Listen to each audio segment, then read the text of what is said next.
Bonsoir messieurs. Oui, bonsoir. Présentez-vous s'il vous plaît. Je m'appelle Maurice Kaloga. Je suis le PDG de la marque Kaloga Fashion Sport. Eh bien, vous êtes concepteur de cette marque. Dites-nous l'origine de la marque. Ouais. Ok, voilà. En fait, en tant qu'un jeune Guinéen, moi je suis parti en France dans les années 98. Et l'objectif premier, c'était d'être un footballeur professionnel. C'est ça que j'ai commencé. J'étais au centre de formation de Caen. Après, je suis parti à Lorient. De Lorient, je suis venu à Minsk.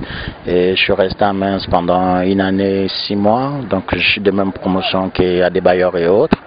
Donc, après, j'ai signé à Clermont Foot d'Auvergne.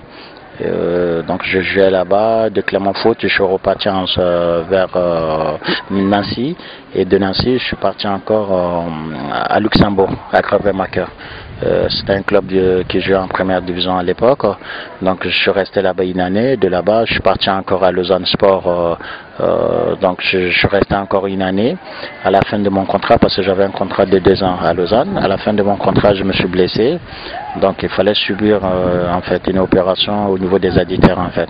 Donc et après bon, j'ai eu des conseils au niveau des kinés qui m'ont dit bah il faut pas qu'on m'opère parce que après ça peut me poser des complications à la suite si l'opération ne réussit pas en fait. Donc du coup bah, on m'a demandé de rester une année sans activité sportive en fait pour que les additeurs puissent se ressouder en fait. Donc c'est ça que j'ai commencé à faire, et entre temps comme j'étais à la maison je faisais rien et tout, bah, il fallait que je fasse quelque chose, étant donné que à l'époque j'étais marié, j'avais une fille, et donc quelque part je me disais si jamais je ne joue pas au foot, il fallait que j'ai une activité. Et comme j'aime bien la sape, je m'habillais, et lorsque je jouais j'étais tout le temps en train de voir dans les magasins pour les trucs fashion, des trucs de tendance, et c'est comme ça que l'idée m'était venue de créer ma propre marque de vêtements, mais dans le domaine sport fashion en fait. Et vous voyez comment l'idée est venue de créer une marque de vêtements. Et après il fallait chercher en fait un logo qui pouvait représenter la marque et pour que tout le monde puisse se reconnaître dedans, surtout les Guinéens en fait. Donc j'ai cherché pas mal de trucs pour représenter le logo, mais je ne trouvais pas. Et comme un jour, d'habitude, je me couche jamais la journée. En fait, je fais pas de sieste en fait d'habitude. Et ce jour-là, je me suis endormi dans mon fauteuil et j'ai rêvé. J'ai rêvé que j'étais pourchassé par des éléphants dans la forêt parce que j'avais un ballon dans la main. Et à la suite de cet rêve, quand je me suis réveillé, j'avais des amis qui étaient chez moi ce jour-là. Je les ai demandé, je dis ah tiens, maintenant je vais créer une marque de vêtements, mais dans le domaine de sport et fashion en fait, de vêtements fashion et de vêtements de sport pour des équipements sportifs en fait. Donc après ils ont commencé à me dire ah oui encore tu sors cette idée où quoi, parce que tu commences à galérer et tout, tu vois. On a commencé à papoter, à rigoler comme ça. Je dis non si je vais créer une marque de vêtements, mais le logo de la marque ça sera l'éléphant. Après ils m'ont dit ouais mais il faut déjà chercher si le logo n'est pas déjà protégé. Donc c'est ça que j'ai fait. J'ai été à l'Institut national des propriétés industrielles françaises. J'ai lancé la recherche, mais avant de lancer la recherche, il fallait vraiment créer la forme de logo, comment je souhaitais que ça soit représenté et tout. Une fois que j'ai fait le dessin, parce que je me débrouille bien dans le dessin, et j'ai déposé en fait à IMPI pour qu'ils puissent voir si la marque n'existe pas déjà en tant que propriété industrielle de quelqu'un quoi. Donc du coup au bout de 3 mois j'ai reçu un document qui certifiait que voilà la marque n'existe pas dans ce domaine de testé là. Ça existe mais en chocolatier, éléphant bleu, ouais, ce genre de trucs mais c'est pas dans le textile. Donc ils m'ont dit oui, tu as le feu vert pour protéger et mettre la marque à ton nom. Donc il a fallu encore que je me dirige vers des grosses entreprises de design pour qu'ils puissent mettre le logo de la marque en sous forme industrielle en fait. Donc ça m'a coûté cher, mais à l'époque bon ça allait. Je pouvais me permettre encore de protéger et de payer ce genre de somme. Et en même temps j'ai protégé la marque pour 30 ans. Et j'ai commencé maintenant l'activité en fait. Depuis quelle année vous avez ce projet en main? Depuis 2003, c'est ça qui fait que je suis le tout premier jeune Guinéen qui a créé sa propre marque de vêtements. Je suis le plus ancien en fait.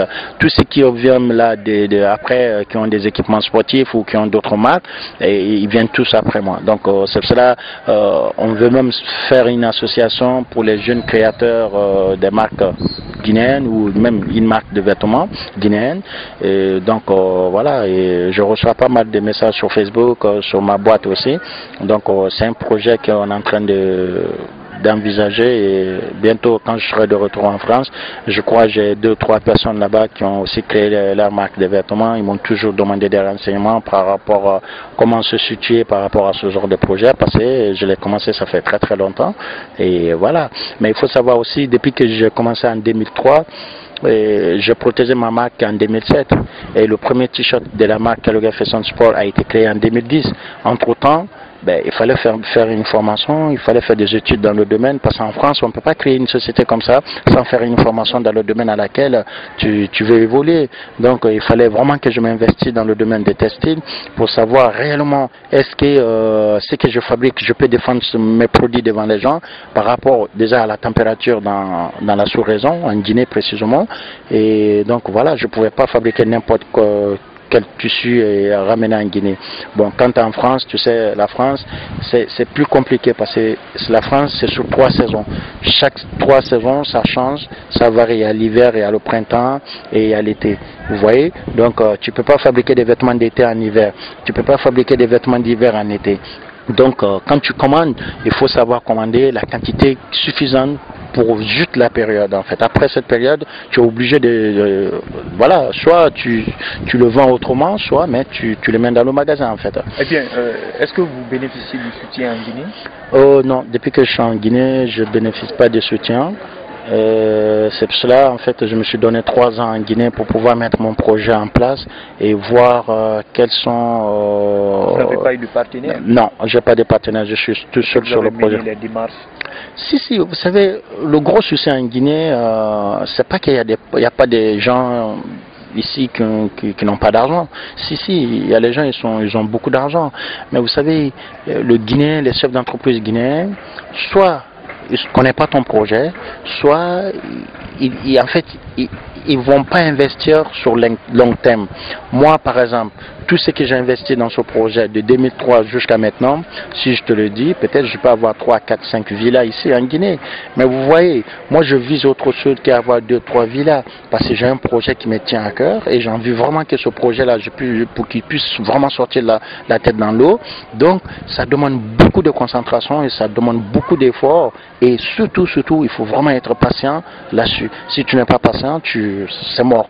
Parce que le domaine des textiles, même les gros, quand tu viens les voir, ils vont jamais te donner le filon. Ils vont te dire je fais comme ça, mais ils vont pas t'expliquer comment ils font leur design, de 1. De 2, ils vont pas t'expliquer où ils fabriquent moins cher et quels sont en fait leurs filons en fait. Parce qu'il faut avoir un filon, il faut vraiment avoir des adresses pour pouvoir fabriquer moins cher et transporter moins cher et pour pouvoir vendre aussi à un prix convenable à la population à laquelle tu t'adresses. Vous voyez? Donc pour l'instant en Guinée, j'ai pas de soutien. Mon gros problème aujourd'hui, c'est un fonds de roulement par rapport au projet. On a fait le diagnostic du projet en Guinée. Franchement, c'est un bon projet. C'est quand vous voyez aujourd'hui tous les magasins qui sont là, qui se disent magasins de sport, et quand vous verrez, quand vous rentrez dedans, vous verrez que quelques jeux de maillot et c'est fini.